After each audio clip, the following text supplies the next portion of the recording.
Ghostbusters Rise of the Ghost Lord.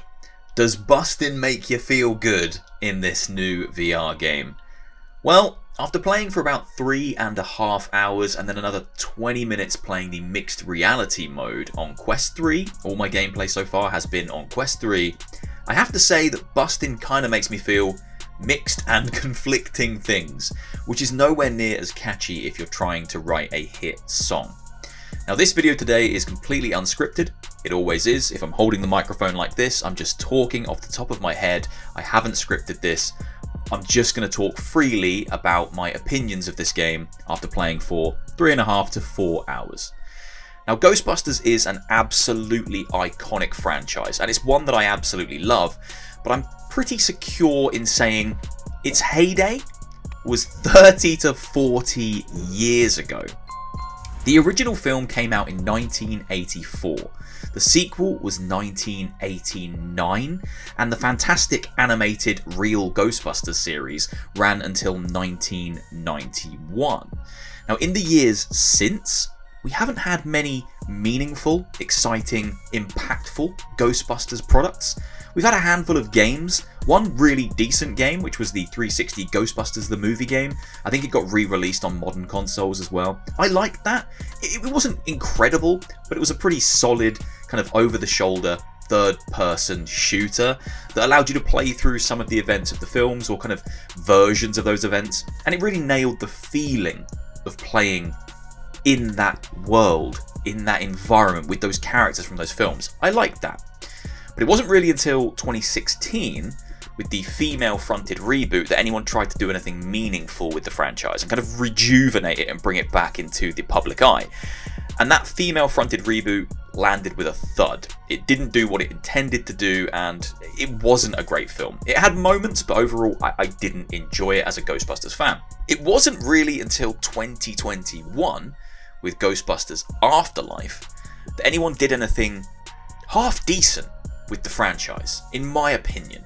Now Ghostbusters Afterlife wasn't perfect, but it was a damn sight better than the female reboot, and it was connected to the original film. So the reason it was successful, I think, in cinemas, and it has been successful since, is because those old fans from 30-40 years ago, they tuned in because they knew they were going to see the old guard come back. We knew we were going to see Bill Murray in his Ghostbusters get-up again, and that was exciting. Don't get me wrong, I'm sure parents and older generations are still showing these films to kids and to the younger generations, and they'll find these films because they're absolutely iconic. But I'm pretty comfortable saying that the core audience for Ghostbusters, the core fan base, the people who really love this IP, are probably all in their mid to late 30s or 40s and beyond. The majority probably beyond. So with that in mind, it feels really strange to play Ghostbusters Rise of the Ghost Lord in 2023 and find this product that's been so clearly designed for children. This is a Ghostbusters game that hasn't really been made for that core Ghostbusters audience. And it goes deeper than just the aesthetics. Yes, it's a really cartoony looking game. Everything is chunky. You have comically oversized hands in this game. The ghosts are super colourful and they look more like germs and funny looking creatures than ghosts. All the spookiness and scariness is gone. Now Ghostbusters wasn't a typically scary film, but it had its moments and it did feel gritty and spooky in a way that not many films have been able to replicate. That isn't present here. The range of characters that you can choose to play as all look like stereotypes of young Gen X alternative people. Different coloured hair, tattoos, piercings. There's nothing wrong with that, that's kind of me. But nothing represents that older generation, those people who grew up with and truly love this franchise. It's a strange disconnect, and it's the first thing I noticed when jumping into this game. Now I have seen a sentiment online that nDreams rushed this or made it as a cash grab and didn't handle the IP very well. Now I would fundamentally disagree with that. There's a lot of love and care in certain elements of this game, and it's clear that at least some of the dev team really understands Ghostbusters. There's some great things in here that, as a fan of the series, really made me smile, and I really like that about the game. But at the core of it, at the heart of the problem, is a game that has been designed for a generation and for an audience who probably don't care about Ghostbusters as much as the people who were willing to drop the money on this game. The people who wanted to buy this game wanted something that felt true to those original films, that had a lot more story to it. This game has a very loose story, and the gameplay loop is very repetitive, sadly. I think the people that really wanted this game wanted a story-driven, set-piece heavy Ghostbusters adventure in VR that felt like the original films. But the game has been built for a younger audience with a shorter attention span, and it's kind of built around these quick missions that feel really samey really quickly. So, in the simplest of terms, the gameplay loop for Ghostbusters Rise of the Ghost Lord is this. You load into your hub environment. It's like a firehouse hub environment. It's a new style firehouse. It isn't the classic one from the original films. It's a new one, but it's got a lot of the iconic things there. Ecto 1 is there. You can upgrade equipment there. You can change your outfit, and you can see yourself in the full Ghostbusters getup. It's a cool little hub area. It is very similar to After the Fall in a lot of ways. Now that I'm thinking about it, it does feel like the area that you load into in After the Fall before going on missions. You load in there, and you get to pick between, I think, 3 missions. 3 missions are always offered to you. Those 3 missions can be a variety of the different modes that are available. I think there's 4 different modes, or at least I've encountered 4 different gameplay modes so far. They're all quite similar. I'll touch on that in a mo. And they take place across 7 different levels. Now, as I say, you'll have 3 options every time you load back into the hub area, and you don't really have any control of what those options are. So you might have the San Francisco Bridge level, Alcatraz, and the sewer available to you, and each of those has a different mode attached to it. You select the mission, you go on the mission, you come back, you've got 3 different missions, you rinse and repeat. That's the whole gameplay loop of Rise of the Ghost Lord. Now, there is variety in the types of missions you go on. One is a race against the clock. You get 10 minutes and you have to try and catch all the ghosts within 10 minutes. Another is kind of like an escort mission, which I really liked as a single player experience because it was the only thing in the game so far that's been quite hard. You have to carry this canister really slowly back to a certain point in the level, and ghosts keep coming and attacking you, and when they attack you, you have to put the canister down, but you can't put it down for too long because if it explodes, you fail the mission. So as a single player, that's a lot of fun. You have to juggle that. In multiplayer, you could pass the canister around and I guess it would work better, but I like the challenge of it in single player. Another mode is you have to build a big ghost harvesting machine. You have to bring all the components in, stick them in, harvest ghosts. All the modes are quite fun on paper, but once you've played them 1 or 2 times, it's exceptionally repetitive. And that's a real issue that I've been having with this game, even in these early stages. After playing for 2 to 3 hours, I shouldn't already be feeling the boredom kicking in, the repetition kicking in, but it has fully kicked in. It's just a by the numbers experience now. I'm just trying to progress the game towards its eventual end game, unlock all the costumes and finish this thing up. And to do that, I'm just jumping back into missions, catching ghosts, getting out, doing it all again. Rinse and repeat, rinse and repeat, rinse and repeat. There's just not enough variety in the gameplay and in the environments, and I don't think co-op can save that. I've currently only played single player, but I expect the experience with co-op will be fun for a few missions as you chat and you speak about what you're doing, but then again it will just evolve into this loop of running the same missions in the same 7 levels, catching the same ghosts, and completing the same objectives over and over and over and over again. There aren't enough levels, there aren't enough mission types, and there aren't enough ghosts. Currently there are only 12 different ghosts. Now, a few of these ghosts have varieties and variations, but 12 ghosts? Very quickly you've seen all the enemies you're going to encounter in the game. Now, I don't know if I'm going to hit some midway point and a whole bunch of new stuff's going to unlock, but it certainly doesn't feel like that. It feels like everything in the game is set up to display how many levels or how many ghosts there are, and you're just filling in the blanks.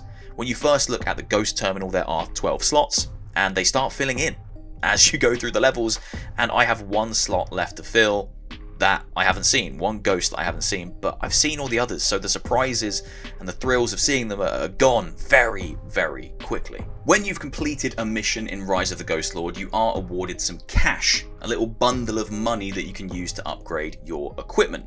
Now you can upgrade your traps, your PKE meter, or your proton pack. And these upgrades do things like increase the damage output or reduce the rate at which your proton pack overheats when you're trying to wrangle ghosts. So there is a persistent element, there's something to work towards. If you want to fully upgrade your character, that is something you can do.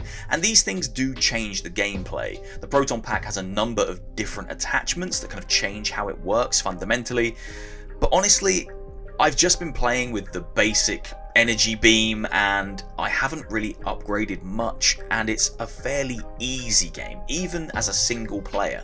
I haven't encountered anything that I really struggled with. It took me a minute to kind of get to grips with the mechanics of actually wrangling the ghosts, but once I realised it was basically Luigi's Mansion with one extra step, it all fell into place. Effectively you blast the ghost until it's ready to be wrangled, then you kind of wrangle it and you have to pull in the opposite direction that it moves to wear it out.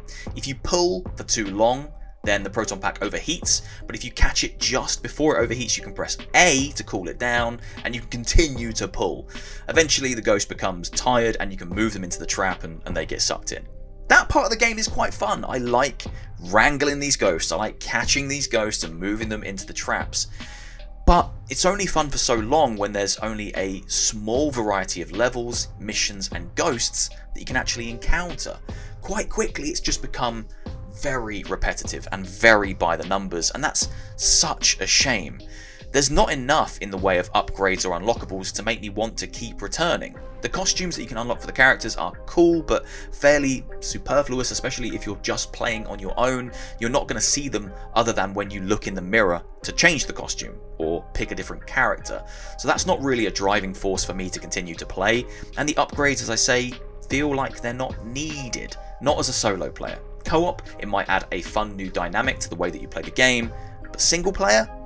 I'm not needing to do the upgrades. I can beat these levels without them, at least for now, and they don't change the gameplay enough to make it worth revisiting and experiencing these same things over and over again. Now in terms of the visuals and presentation of this game, it's a really mixed bag. nDreams make great looking VR games and they're very good at making VR games. A lot of their games have very stylistic approaches, very stylized aesthetics, and this is no different. It's very big and chunky and cartoony. The first thing I saw when I loaded into the game was the massive hands that the default character has. They take up about 60% of the screen if you hold them out in front of you. They are huge. They're like Thanos gauntlets. They're insane, but they look good. Really nicely detailed, really crisp on Quest 3, and the same can be said for all the core elements of the game. The ghosts themselves, although not really looking like ghosts, I don't think they look like ghosts, they do look really impressive. They're very animated, they've got great animated faces, really expressive faces, and I really like that about them. And I really like the items that you use as well. The equipment has a lot of attention to detail on it. The traps, the effects that come out of them, these kind of like animated smoke clouds that come off the ghost as they're trying to run away, the proton pack, the PKE meter, the way it moves. That stuff is really nice, and they've put a lot of care into making them look good. They do look really good on Quest 3 at least, which is where I've played them. However, the same can't be said for the levels, the environments, and the items within those levels that you can pick up and interact with. One of the first things I noticed in the game was how low quality the items are in the environments that you can pick up. I picked up a book and it took me a hot minute to figure out it was a book. It just looked like a slab of wood. It was kind of all one colour and I thought, what is this? Oh, it's a book. And all these books, they don't have titles, they haven't got writing on them, they're just slabs of colour. The bottles of kind of drink in the levels are really low res, and the environments are pretty unexciting. You've got 7 levels and 3 or 4 of them look almost identical. They're grey corridors. Alcatraz, Factory and Sewers all just look like these grey corridors. They're not exciting. We need some brighter levels. We need a proper haunted mansion level that we can go to. Why not do the library from the first film? There's so much that you could have pulled from. We need some brighter levels. We need some outdoors levels. We need something to really break up the monotony of all these grey levels, and we just need some more detail in them. Now, some of the environments do have destructible elements or destructive things that you can explode, like lanterns or vases, and that really helps to make the ghost fights exciting. The first time you fight a big ghost or a big group of ghosts, it is really cool, with the vases exploding and lanterns bursting and the scorch marks being left all over the walls. It feels really chaotic, but not enough of the environment can be destroyed or interacted with. So chairs, tables, glass, windows, all that stuff, none of that breaks. It all kind of stays solid. Bottles on walls that you can pick up, they don't break if you throw them. So that's a real shame. Now, on to something I really like about this game. The music. The music is absolutely fantastic. nDreams have nailed that, but it should come as no surprise because the Ghostbusters music is so iconic and so fantastic. They would have really had to mess up to get this wrong.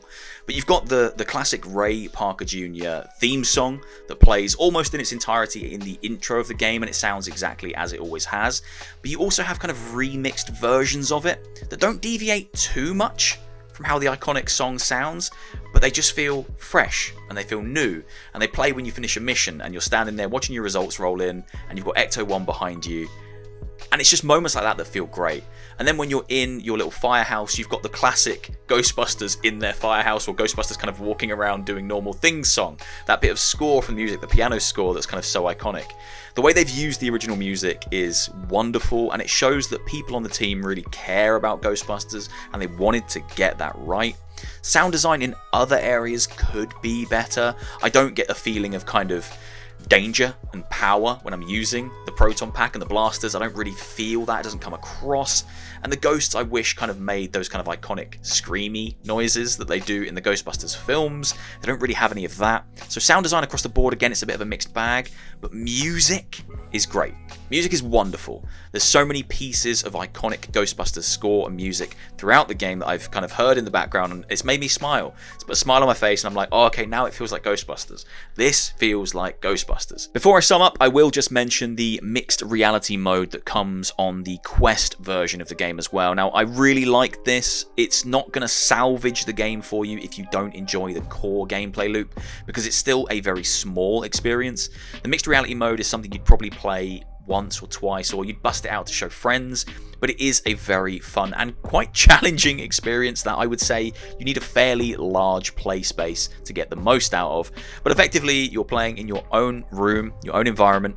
You open a pack of Stay Puft mini marshmallow men, and they all start floating around in your room. You've kind of got this anti-gravity room with little mini puffs flying around.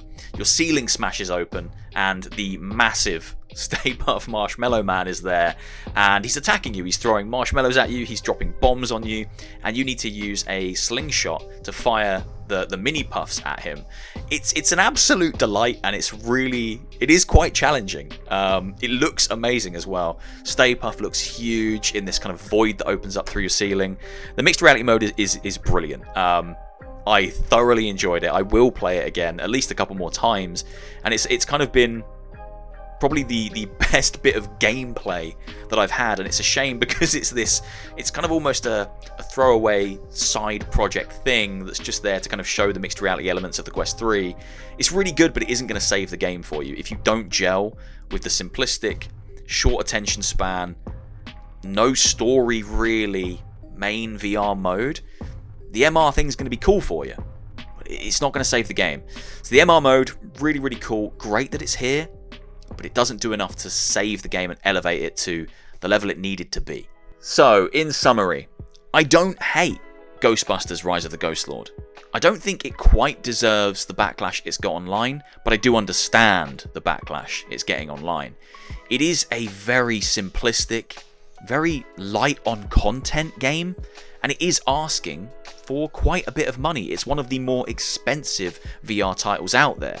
And I really want to understand what nDreams and Sony are planning to do with this game now that it's out, because I think that will dictate a lot of how kind people will be to this game going forward.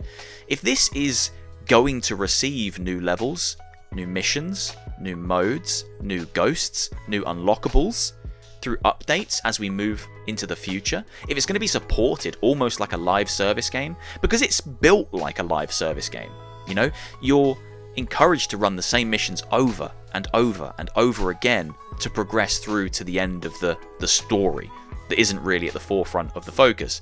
You're encouraged to do these things over and over, so it's presented as a live service game.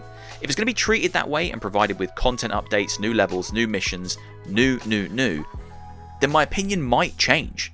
But right now what we've got here is 7 levels, 3 or 4 different modes that you can run them in, and it gets repetitive and boring very quickly.